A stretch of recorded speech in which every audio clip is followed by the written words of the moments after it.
Hello, everyone. My name is Tristan, My name is Sam. And my name's Kevin. and this is another episode of Tales from the Bridge, number 77. We're at episode 77, guys. Whoa, Crazy. that's crazy. Yeah. Where'd the time go? When we hit 100, we'll have to do something for that, for our centenarian episode. Go Yeah, streaking down the street? downtown, I think it happens all the time. Hmm. It won't be that unusual. But 77 is an auspicious number, I think, right? 77? Super lucky. The year Star Wars came out. Oh, yeah. There you go. All right. So, what do we got today to talk about, guys? Well, I've got some science fiction, science fact I want to talk about. Nice. I always love that. I want to talk about some beach read recommendations for the summer. All right. So, we're all just going to have a couple books to recommend here. Yeah, something we got. Summer's coming. You're gonna be hanging out at the cottage, the beach, ideally, or maybe your yard, whatever. And so we're gonna give you some reading recommendations to while away those hours. And I also want to talk about our book of the month, which was Revelation Space by Alastair Reynolds. So we'll get to that. And also, if you are new to the show, please subscribe, follow us, write us a review, let us know what you think of the show. And if you've been listening for a while now and you haven't done that yet, please let us know what you think of the show. Let us know if there are any guests that you would like to see us have on the show and you'd like us to talk to. Any books that we should be reading that you'd like to recommend, let us know. And also, be sure to hang out until the end of the show to find out what Marty is up to these days. I'm going to take Tristan's line. Let's make our way over to the bridge.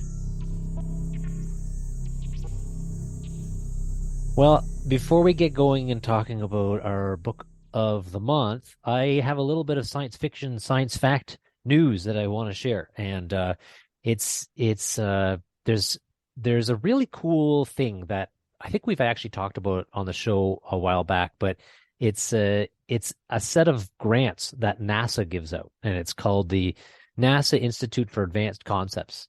And what they do is they take these really interesting ideas that people propose to NASA and they fund them. They fund ideas. These ideas could be things like how we can poop in space more efficiently, or what is a really efficient way to create an ion drive, or just things that NASA isn't necessarily funding or doing in-house, but they want to enable others to maybe get a little bit of seed funding to explore different ideas.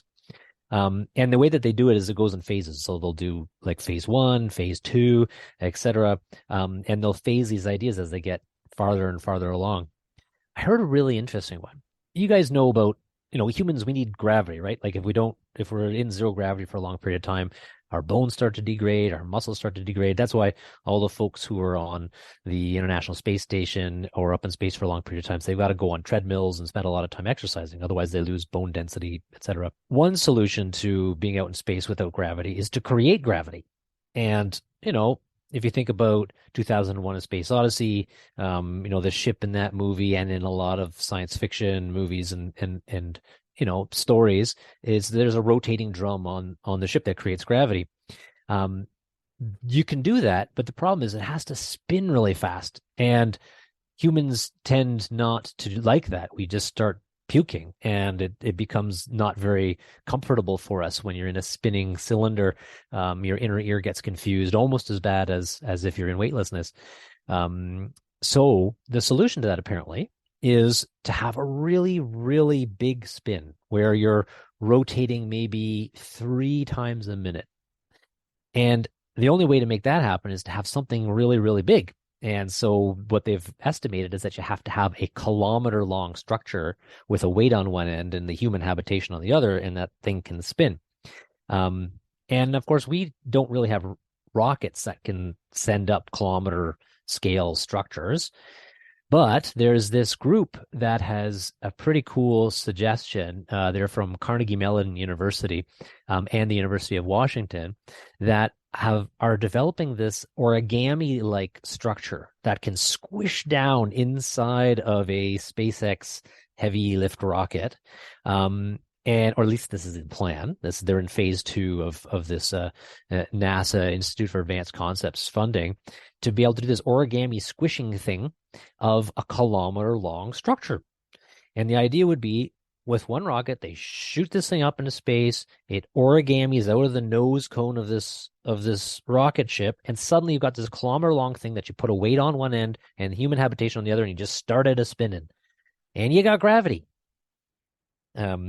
Anyway, I read about this and I said, now that's a really elegant and cool solution.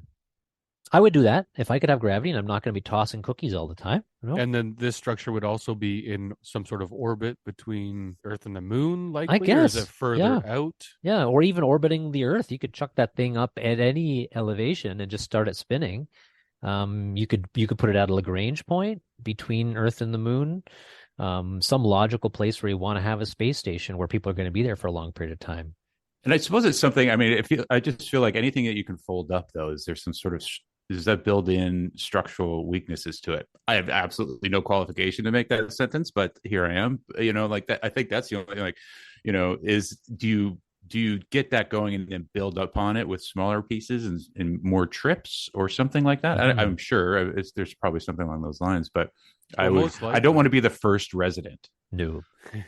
You don't want to be the first person to go down in a submarine to explore dangerous places, like the Titanic. Yeah. In other news, but origami is used often when it's for structures. It's used for simplicity and for compact space, right? I've seen. I don't know if you guys have ever seen those origami kayaks. Yeah, they work. They go in your trunk. You can get them around easy. They're plastic. They fold out. You've got a floating thing. However, if it's windy, you're going to have a harder time. If you're close to that weight limit, harder time. Do they move like, a solid body kayak? You're going to have a harder time. So they're useful because of how convenient they are. But exactly like you just said, there's going to be integrity issues. So I imagine there'd be just multiple phases of more and more of these payloads going up to add more structure or more stability. Yeah. Oh, I agree. I mean, this whole thing sounds like it's pretty far off, but they're saying that they could do it. The question of that safety, and how much structural integrity there is, that's a good question.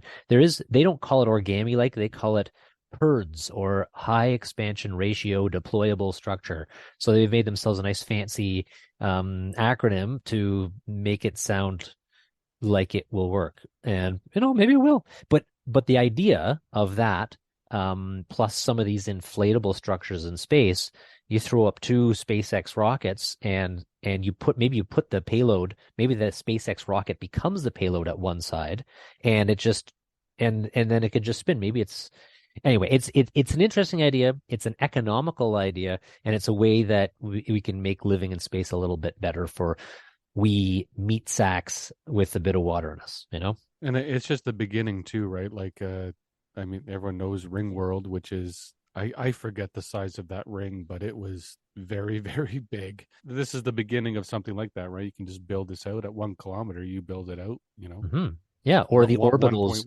The orbitals in Ian M. Banks's culture books, those things are absolutely gargantuan. It's a neat trope that we see in sci-fi, and yeah, this is the beginning. This is kind of but this is apparently 1 kilometer. 1 kilometer in diameter is necessary. You spin it at 3 revolutions per minute to get 1 G. Wow. And that's why they're targeting 1 kilometer. And that I feel like that also just changes everything too. As soon as we can walk up there, oh my gosh, and sit properly or lay down properly, that just changes everything. Not be in free fall and constantly throwing up. Just the idea of having us getting to that point where we start building big structures in space. That feels like the next big step to something, right? Like as we start to figure out how to actually inhabit that environment and move forward, right? Like for sure. That is exciting. Yeah. But again, I'm not going to be on the like beta version of that. No. It'll be maybe a first follower, as they say it. Maybe not an early adopter, but a first follower, or a laggard, one of the others. Yeah, I don't want to be up there and be like, well, this is really an iterative process. Oh, crap. Minimum viable product. We're flying up to space in a minimum viable product. MVP.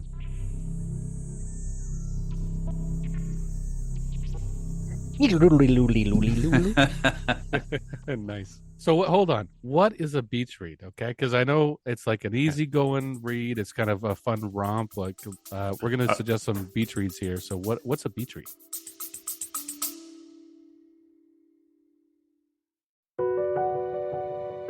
Ever wondered what it takes to make it in the movie business? Peel back the curtain with 4-6 Success Filmmaking. 4-6 Success Filmmaking is where filmmakers share their stories and the secrets. It's beyond competitive out there. There have been movies that it's taken me 10 years to get made. Don't wait to create. Like, you've got to just keep making stuff. Tune into 4-6 Success Filmmaking for your dose of cinematic realness, direct from the voices that have lived it.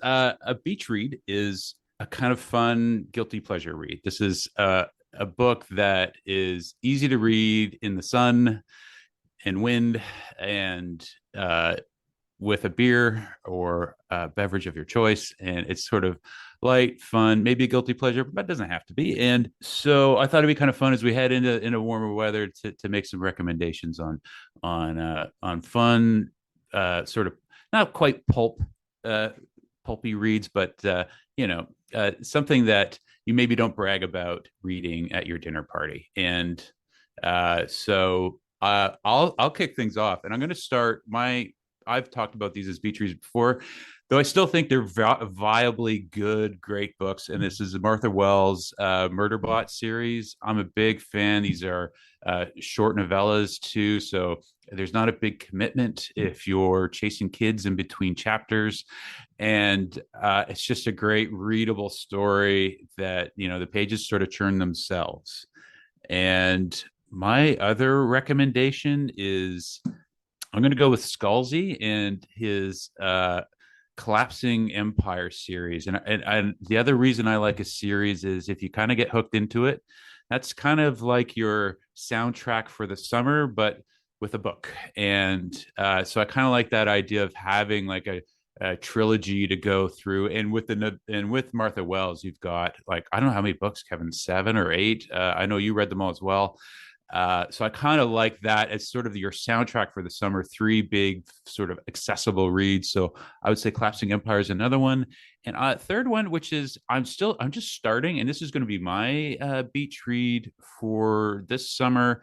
It's going to be The Sun Chronicles by Kate Elliott. We interviewed her on the show. She was great. I had downloaded her book and started reading it, the first one, and have been enjoying it. And there's another one to go, and I'm not sure if that's going to be enough to take me through the entire summer, but we'll see. And so those are my recommendations and sort of why I picked them. Yeah. Anyways, that's where I'm going with this. Yeah. How about you? All right. I got actually 3 beach reads. I know we're supposed to do 2, but really 2 of them are kind of one-ish. I'm going to start with those because I've actually already recommended them on the show, but I think they're perfect beach reads. And I'll just sort of intro them by saying that they are short. They're novellas. I don't think they're guilty pleasures, though. I think this is something that you could talk to your friends about and say, this is a great series that you could recommend, but they're easy reads. And they're by Becky Chambers. The first one in the series is called A Psalm for the Wild-Built. And the second is called A Prayer for the Crown Shy. The second of which it was actually nominated as Best Novella in the Nebula Awards in 2022, last year. And they're great. There are stories about a monk and a robot, and not a lot of drama happens. We've talked about this on the show, but I think you could sit down on a nice beach and you can have distractions, and you could put the book down and lift it back up again, and it's just a nice story. And it's not stressful. It's relaxing. It would fit with a Caribbean vacation. So those 2 are my first recommendation. The second one is another Martha Wells book. Sam, you did the Murderbot series, which I was seriously considering recommending because those are also very easy and quick reads. But I've been listening to Martha Wells's recently released book, Witch King, and it's a full-on fantasy book. It is not science fiction, at least not my understanding of what science fiction is. And it's awesome. Like, it is so out there. The types of magic that are in this book are unlike anything that I've read before. Some of the character types, like the categories of things like witches and demons. She's taken such a lateral kind of direction on the types of magic that they do and how they apply it. When we spoke to her, actually, she talked a little bit about this, but at that time the book wasn't released, so I'd only been able to read chapter 1 or 2, and I didn't get the full sense of what she was saying when she's trying to create the world around all the magic. And it's very thoughtful. And this one requires a little bit more thought maybe than the Psalm for the Wild built by Becky Chambers. But if you're willing to put in a modicum of thought, I really like this one. And again, it's pure on fantasy, so it's not a science fiction recommendation. But because it's a beach read, I feel like I can get away with it on this show. That's Absolutely. what I got. Absolutely. And I'm with you on Becky Chambers. Oh, you just reminded me something like maybe I'll change my beach read.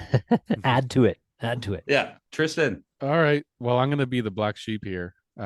It's funny when you say beach read, my understanding is Scalzi all his books are like that. They're just so easy. They're not super challenging in any way. You just have to read them and go for a fun story. But then you said guilty pleasure.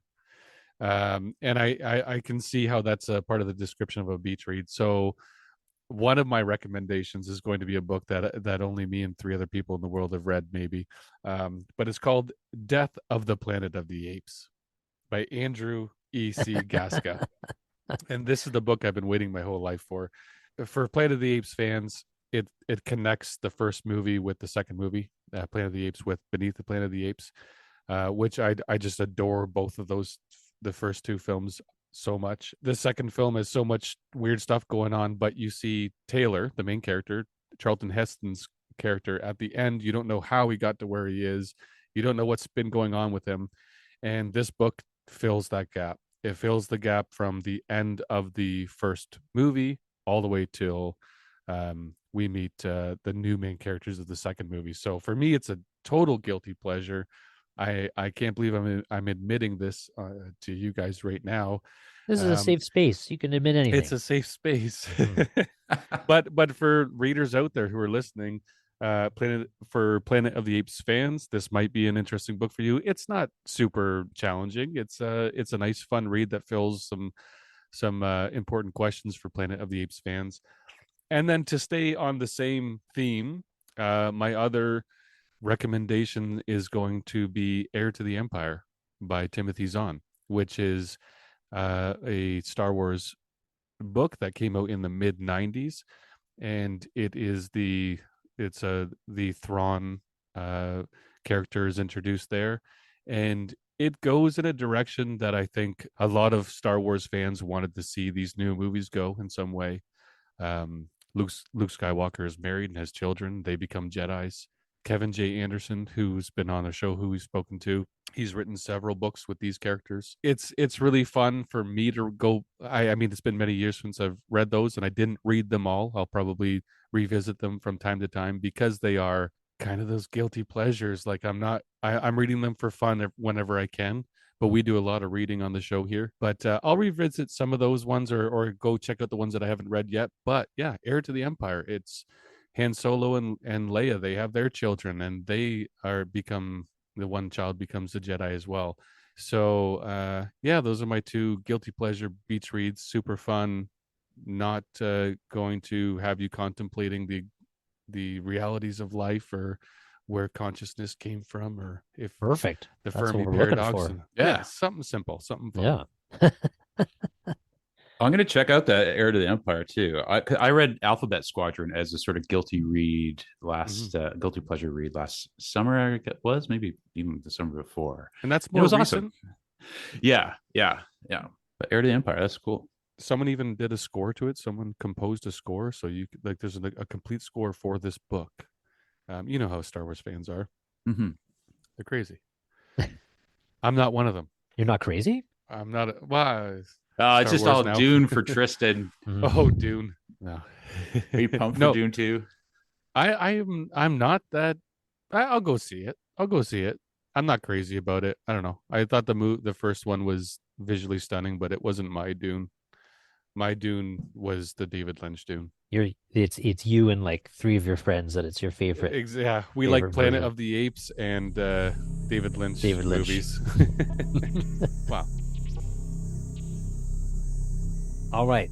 Our book of the month this month was Revelation Space by Alastair Reynolds. It is, I would say, the opposite of a beach read. It is a series that was thought through by Alastair well in advance of writing the first book in the series, Revelation Space.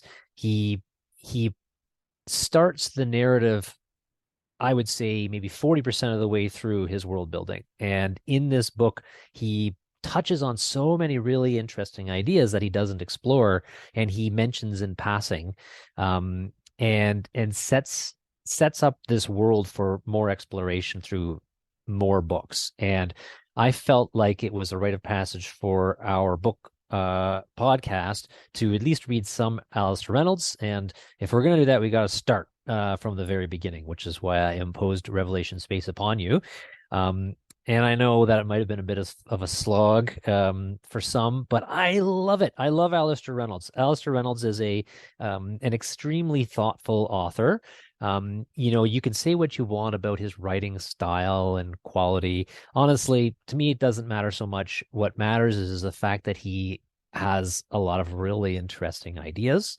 He touches on a few things like the conjoiner drives, these nebulous drives that can accelerate enormous ships that are the size of small cities, and accelerates them up to almost the speed of light. And he explains it by, kind of a hand wavy thing, talking about augmented humans who are the only ones who are able to understand the drives, and that other humans, baseline humans, are not able to. But he talks about other things too, like nanotechnology plagues, and how certain human colonies have been affected by nanotechnology plagues, which have affected their implants, and what would happen if that was to occur. But he didn't actually talk about the plague itself. He just talked about the after effects of it in this book. But in subsequent books, he talks more about this. He talked about the inhibitors, and he tried to explain a little bit about the Fermi paradox and why we don't see other species in space, even though they have the ability to explore different solar systems. And anyway, to me, that's what good hard sci-fi is all about, is exploring some of these ideas. And yes, there's excitement. Yes, there's conflict. And it is a pretty exciting book to read, I think. There's some page turner parts.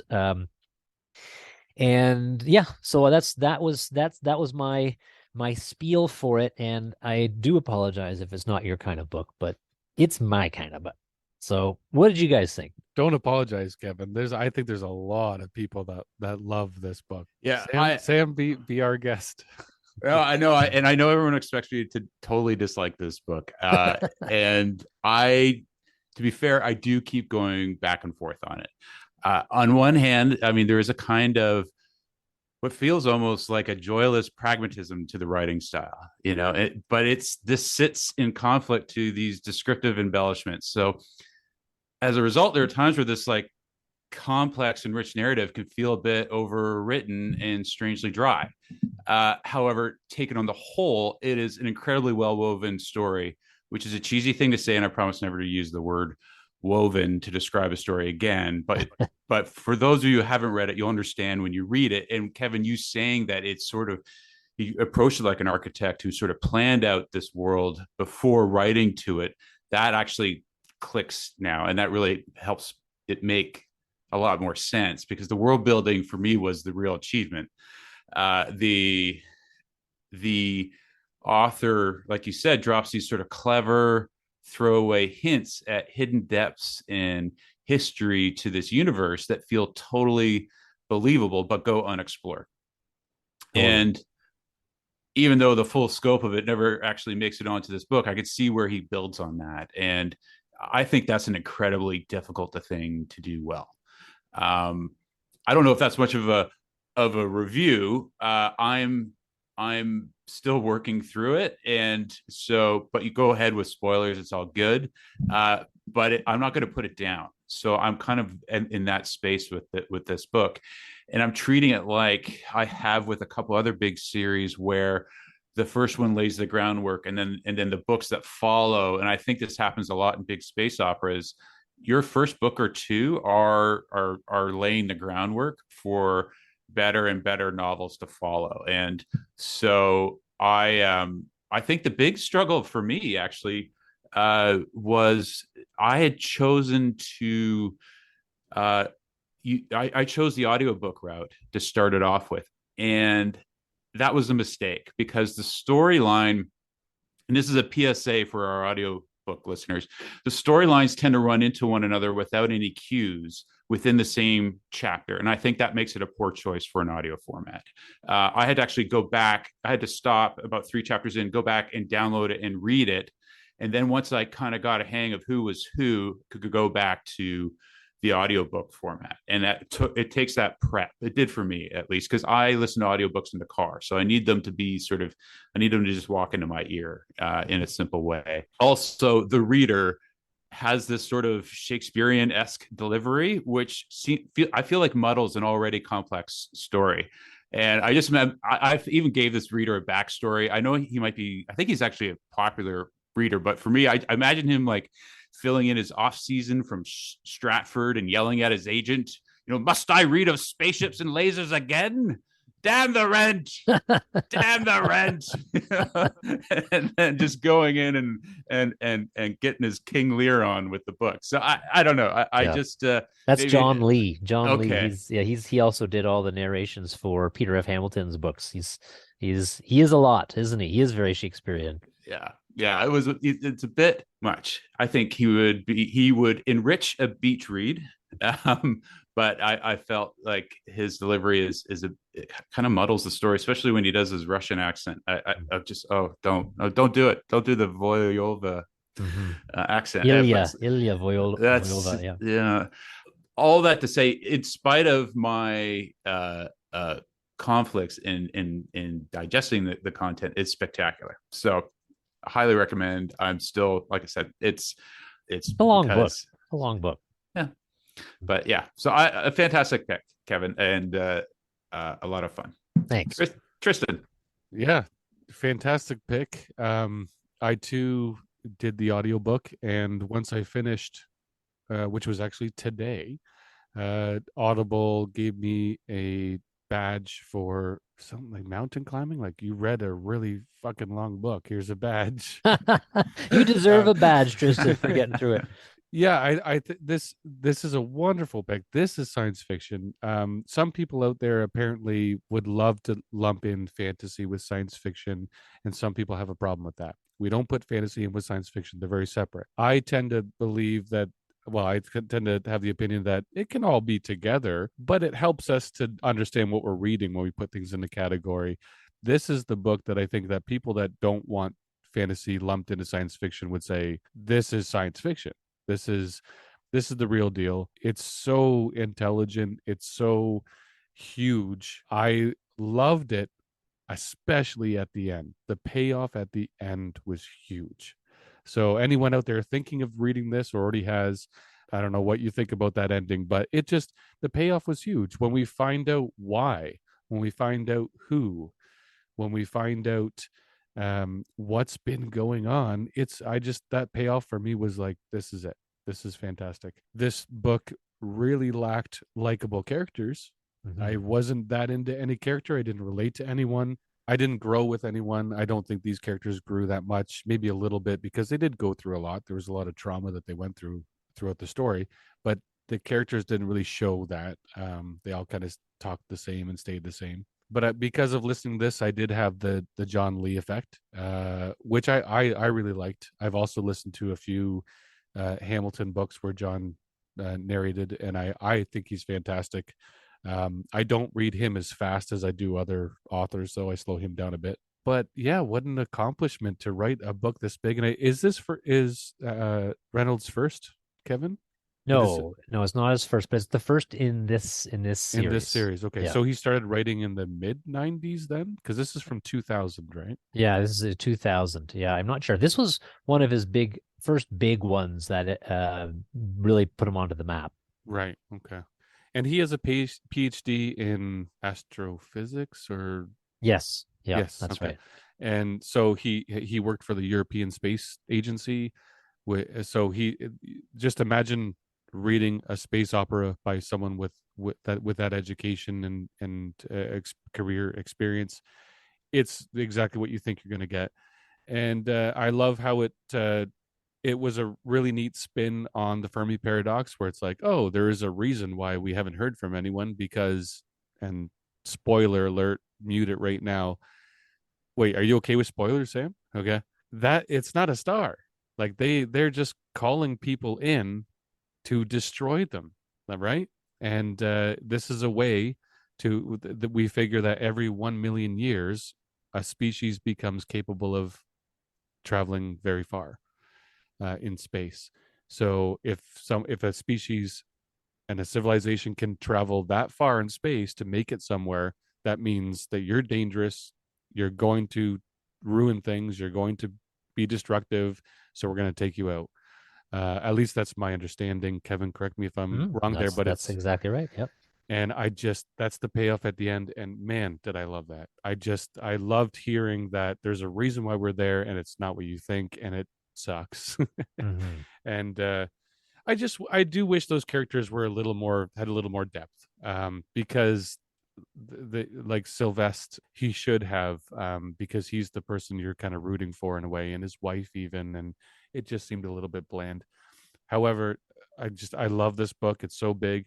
I don't want to compare Reynolds to Hamilton.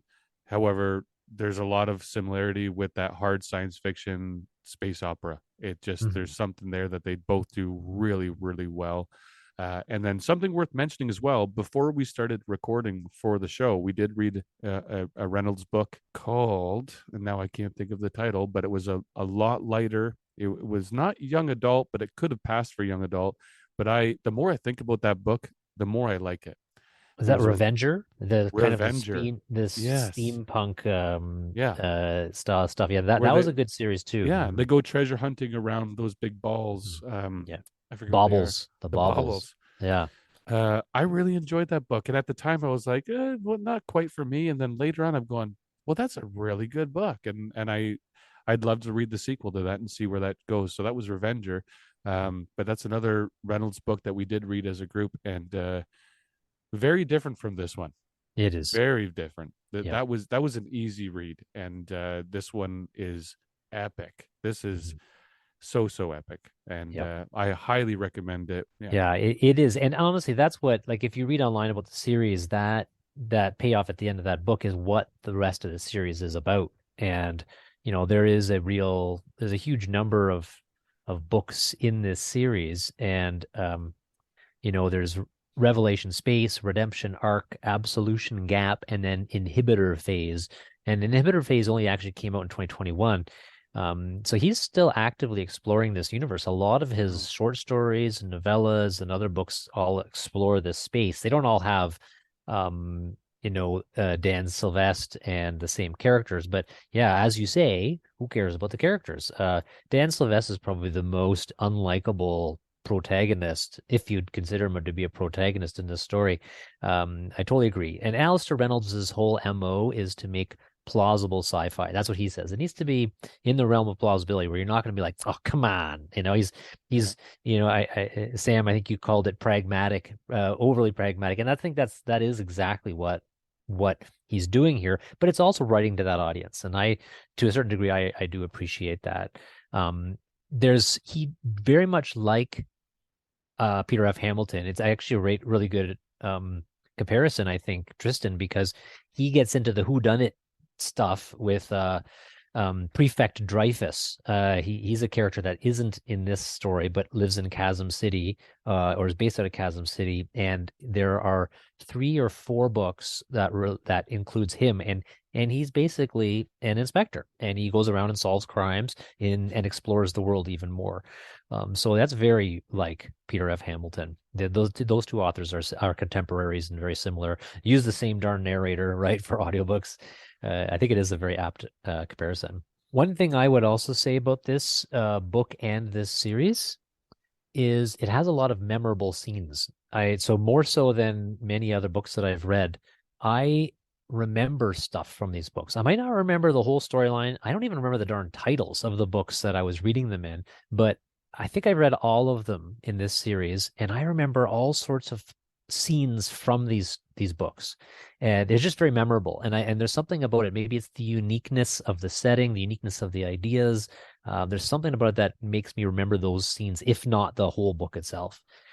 So that's something. And for those who like those sorts of memorable writing, Alastair Reynolds provides that. And also worth mentioning the suits. Yeah, I love that's right. how the suits were so Spacesuits. yeah, they're so adaptive Mhm. to the person that's inside them and to the other suits. Mhm. So they're almost like another character. Mhm. I really like that they had the suits had more character than the humans.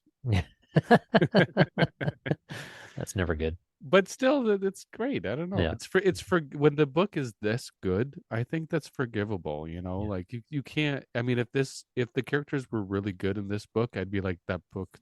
It's just a perfect book. So it's near perfect. It checks some of the boxes of good sci-fi. Many. For me, it checks the big boxes. Yeah. But in terms of likability of characters, prosaic literature, those are pretty small check marks.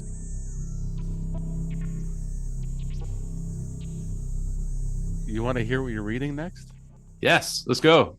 Do I? Well, this is a curveball because every once in a while we gotta have a curveball in there. This is going to be the oldest book that we have read. Oh. On the podcast. So this is the oldest book we've read in the podcast, and it's by one of my favorite authors. But we are reading The Sirens of Titan by Kurt Vonnegut Jr. Oh. Now, Kurt Vonnegut, he's written so much science fiction, and this one I don't hear this one get mentioned too much, but this is my favorite out of his stuff. Have you guys read any Vonnegut? Oh yeah. Yeah. I've read a fair bit of Vonnegut. I've not read this. I love Vonnegut. I haven't read any of his stuff in years. So this is a great pick. I'm excited. Awesome. So this is 1959. It's his second book, and it's going to jump around a lot, and it's goofy too. That's the thing. It's goofy. We're talking Martians here coming to Earth. But there's also Tralfamadors, that planet there, and which is also mentioned from Slaughterhouse-5. Tralfamadorians. Oh, right. Yeah. But there's a character from that planet in this book. Our main character travels through space with his dog. There's so much going on. There for such a small book, and that's the thing. This is a bit of an easy read. For such a small book, so much happens. The characters are hilarious. They're funny. This is a character book, but it really analyzes humans and free will, and that's one of my favorite subjects to be tackled through science fiction. Is what is free will? And there's some plot twists that basically say there's no such thing as free will. I think it's time we read a classic. Well, I'm looking forward to it. I mean, that's the thing with Kurt is the underlying story is often secondary to the allegory. What is he actually writing about? And I love trying to tease that out. I'm not very good at it, but I love trying to get at it and figure out what it is he's really trying to get at. It's usually trying to comment on society in some way. I'm excited. Yeah, me too. I haven't read Vonnegut for, might be 25 plus years. So I remember Slaughterhouse-5 and Breakfast of Champions. But I haven't read this. I'm pumped. This is a great choice. Mm-hmm. Once again, thank you so very much for being with us today. We hope you appreciated this show. We really appreciate you. And before we go right now, here is a message from Marty.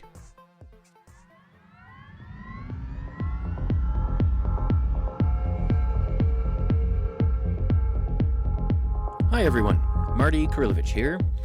I want to thank you all for listening to this podcast over the last couple years, and thank Tristan, Kevin, and Sam for working together with me to build Tales from the Bridge into the great show that it has become. But the time has come for us to part ways, and for me to pursue my own podcast project, which is called The Science in the Fiction. The first few episodes are already available on most podcasting platforms, and I hope you'll add me to your regular schedule of podcast programming. So with that, here's a little taste of what my new show's all about. Okay, here we go. Hello world, and welcome to The Science in the Fiction. I'm Marty Kurilovich. And I'm Holly Carson. First, I want to say this is both a science and a science fiction podcast. So even though we're going to be talking about the science in the science fiction, it doesn't mean that we're only going to be talking about science. We're going to be talking to science fiction authors, and we're going to be talking to scientists, and we're going to be talking about the science fiction to the science authors, and we're going to pick a theme, a science theme, a novum inside a given book to focus on, and then we want to take a deep dive on the big ideas from science fiction literature. I don't want to just talk about physics and space and, faster than light travel and all the sort of classic things, but we also want to talk about softer sciences and sort of soft sci-fi in addition to hard sci-fi. Which I love. Yes, the sociology, the economics, the psychology, the anthropology, the political science, all that stuff. Consciousness, brain uploads, life after death. Great. Yes, we're going to be talking about, classic sci-fi themes, but across a broad range of topics, of themes, and we're going to be talking to a wide range of both science fiction authors and scientists. So that's what we're going to do with our podcast. We're really looking forward to talking to a bunch of smart people. And basically, our goal is to use science fiction to package and deliver, science education. So I hope that's what you're interested in. Thank you for tuning in to our interviews, and I hope you enjoy what's to come. Thanks for listening.